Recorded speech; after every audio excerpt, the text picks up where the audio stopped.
নমস্কার বন্ধুরা, আজকে আমি আসলাম এক মহান ব্যক্তির কাছে। আসলে মহান ব্যক্তি কিনা বলতে পারবো না, তবে আমার কাছে তিনি আসলে একজন মহান লোক। তবে উম, তিনি আল্লাহর উপাসনা করেন কি শ্রীকৃষ্ণের উপাসনা করেন কি আপনার যীশু খ্রিস্টের উপাসনা করেন, এটা আমি বলতে পারবো না। তবে তিনি একজন সুন্দর মনের মানুষ এবং মানুষকে ভালোবাসেন। সব কিছুই মনে করেন যে তার আজকে কথার মধ্যে আপনাকে সবাইকে দেখাবো। তো বন্ধুরা চলেন আজকে সর্বপ্রথম দাদুর সঙ্গে পরিচিত হয়ে নেই। দাদু নমস্কার। নমস্কার। ভালো আছেন আপনি? ওই ঠাকুর রেখেছেন ভালো মন্দর ভিতর দিয়ে। যাক, শুনে ভালো লাগলো। আপনি খাওয়া দাওয়া হয়েছে তো আপনার? সেবা নিয়েছি এক মার কাছ থেকে, আবার এই তৈরি হচ্ছে রাত্রের জন্য।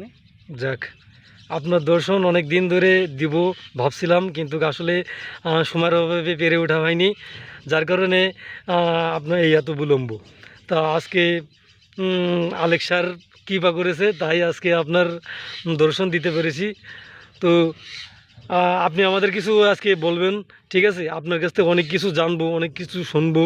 আসলে আমরা তো ছোটো মানুষ, আমরা কিছুই জানি না। ভুল ত্রুটি মার্জনীয়। যা বলবো যদি কিছু আম, দৃষ্টিকটু হয়, সেটা আপনি ক্ষমার দৃষ্টিতে দেখবেন। তো চলেন আমরা কিছু কথা শুনি আপনার মুখ থেকে। আপনার শুরু থেকে আপনার জীবনটা, লাইফটা শুরু থেকে কিভাবে কেটেছে, আর এখন কোথায় আছেন, কিভাবে আপনার এই বিগত বছরগুলো পার করে এসেছেন, আপনার সংগ্রাম কি, আপনার জীবনের কি উদ্দেশ্য ছিল, আর কোথায় এসে এখন অবস্থান করছেন, বাদবাকি সময়টুকু আপনি কিভাবে পার করবেন, আপনার উদ্দেশ্য যদি দয়া করে কৃপা করে আমাদের একটু বলতেন, তাহলে আমরা খুবই আপনার প্রতি কৃতজ্ঞতা বোধ করতাম দাদু। ধন্যবাদ, জয়গুরু আপনার প্রতি। এখানে আমি পাগল মানুষ কী বা বলতে পারি। আর এখানে এক একজন ধর্মকারী এক একভাবে করে। হিন্দু, মুসলিম, বৌদ্ধ, খ্রিস্টান এরা সকলেই ধর্মকারী। কিন্তু আমি যে ঘরের সাধু, বাবা লালন শাহ ঘরের সাধু, আমি জয় আমি গুরু। অসাম্প্রদায়িক ধর্ম করি। আমি মানুষ পূজারী বা মানববাদী ধর্ম করি। এটাই হচ্ছে আমার মূল লক্ষ্য। আমি গুরুবাদী মানুষ। আমার একজন মানুষ গুরু আছে, আমি মানুষ গুরুতে বিশ্বাসী। এখন একটা মানুষের কাজ হচ্ছে তার প্রথমেই স্বভাবের পরিবর্তন ঘটানো, তার চরিত্র গঠন করা, তার বাক্যকে শুদ্ধ করা, কর্মকে শুদ্ধ করা, সকল কিছুই একটা শুদ্ধর ভিতরে আসবে। আসার পরে তখন সে হাত উঁচু করে বলবে যে আমি একটা মানুষ, আমি সৃষ্টি সেরা জীব। জীব তো সকলেই, মানুষকে প্রাধান্য দেওয়া হয়েছে সেরা হয় কেন? যে মানুষ পরিবর্তনশীল। আর কোনো জীব, শিয়াল, কুকুর, হাঁস, মুরগি, কীট পতঙ্গ, এরা কেউ পরিবর্তনশীল না, একমাত্র মানুষ পরিবর্তনশীল।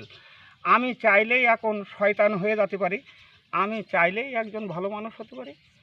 এ আর কেউ হতে পারে না, একমাত্র মানুষের ভিতরে আছে। আর যে এই পরিবর্তন হয়েছে সেইটি মানুষ, এক কথায়। তাই বাবা লালন সাঁইজি একটা বাণীর মধ্যে বলেছেন, ভবে মানুষ গুরু নিষ্ঠা যার, সর্বসাধন সিদ্ধি হয় তার। তে মানুষ গুরু নিষ্ঠা মানে কি?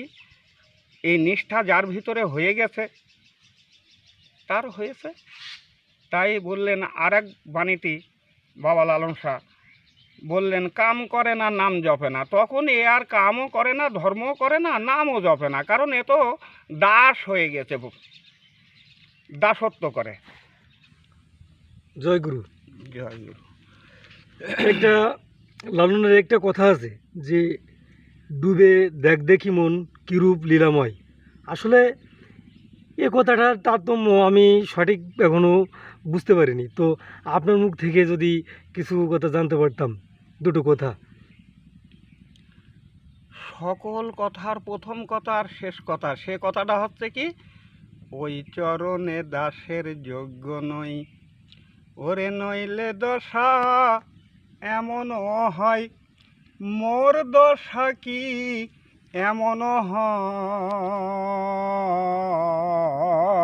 হয়, ওই চরণে দাসের যোগ্য নই। তা যে দাস হয়ে গেছে প্রভুর, তার কি আর ধর্ম করা লাগে? এখানে এক একজন এক এক রকম চাচ্ছে।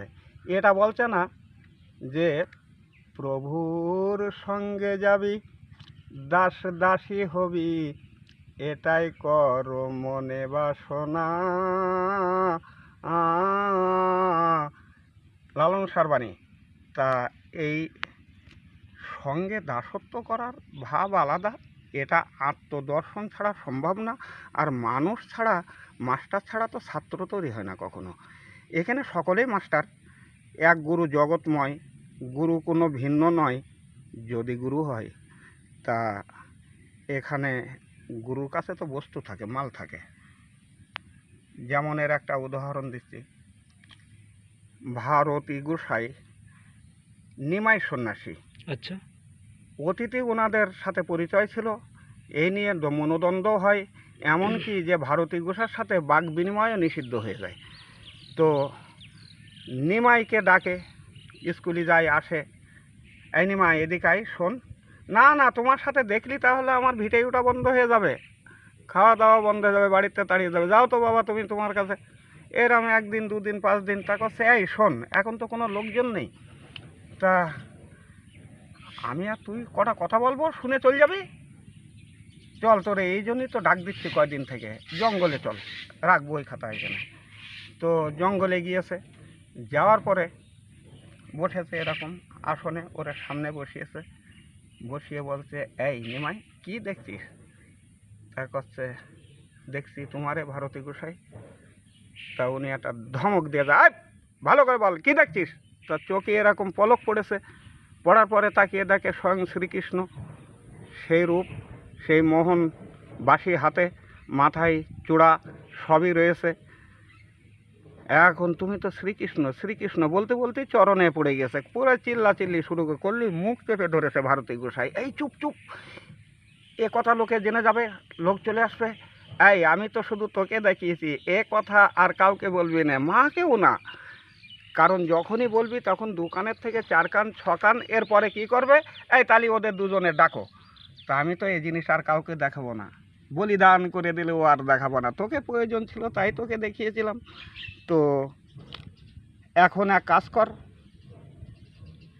সোজা বাড়ি চলে যা, আমি যে শ্রীকৃষ্ণ শুধু তুই জানলি, আমি ভারতী গোসাই হয়ে থাকবো। যেমন এই ব্যাপারটা, এ তো এখনো শেষ হয়ে যায়নি, কারণ এ ঘটনা তো কলিযুগেই ঘটেছিল, তাহলে এখনও সে জিনিস তো আছে। এটাই তো কলিযুগ। এটাই কলিযুগ। তাহলে যখন আছে, ফল ছাড়া তো, বীজ ছাড়া তো গাছ হয় না, না। যে কোনো গাছ বীজ লাগবে। আমার যেমন সাধারণ বীজে আমার জন্ম হয়েছিল, যাকে বলা হয় আন্দাজি ফসল। আমার বাবা মাও জানতো না যে আমার ছেলে হবে না মেয়ে হবে। তো পৃথিবীতে যা হোক, সংক্ষেপে কথা বলি, কী হলো, আমি যখন বুঝতে পারলাম তখন এই বীজ আবার লাগলো। তো তাছাড়া তো এ পরিবর্তন আসেনি, তোমার চেহারা একরকম, আমার চেহারা একরকম, আমি মদ্দালোক হোক, খোপাবান্দা, আমার হাতে চুড়ি, তাহলে এর নিশ্চয়ই একটা ব্যাপার স্যাপার আছে। তো এখানে আত্মদর্শন আর পুঁথিগত জ্ঞান এক না, এখানে এটারও প্রয়োজন ছিল। আর এটা তো শুরু থেকেই ছিল, যত জ্ঞানীগুণী মহাত্রা এসেছেন, হিন্দু, মুসলিম, বৌদ্ধ, খ্রিস্টান, এই ধর্মকারী হওয়া তো জরুরি না, নামাজি পূজারি হওয়া জরুরি না। তাহলে এখানে মানুষ হওয়া কঠিন সাধনা, মানুষের হাত পা থাকলেই মানুষ হয় না, মানুষ হতে গেলে তার স্বভাবের পরিবর্তন। এখন আমার স্বভাব আর পশুর স্বভাব একই স্বভাব, ও যা করে বেড়ায় আমিও তাই করে বেড়াই, আমি আবার লেকচার দিচ্ছি, আমি সৃষ্টির সেরা জীব, আমি মানুষ। তা আমার তো আগে স্বভাবের পরিবর্তন করতে হবে, যে ওই কুকুরের সাথে স্বভাবের আমার যেন মিল না হয়, স্বভাবের পরিবর্তন। তারপরে চরিত্র গঠন, ওর তো কোনো চরিত্রই নেই, তাহলে আমার চরিত্র গঠন করতে হবে এবার। তাই এগুলো তো কারোর না কারোর মাধ্যমে হবে। তা আমারও তো একটা মাস্টার বা বীজ ছাড়া তো এই গাছ তৈরি হয়নি, আমার সাধারণ বীজে জন্ম হয়েছে। কিন্তু এ বীজ তো আবার প্রয়োগ করা হয়েছে, তারপরে এ গাছ চারা ছিল, আস্তে আস্তে বড় হয়েছে। দাদু বর্তমান বয়স কত আপনার? আমার 70 কি 71 এরকম হবে।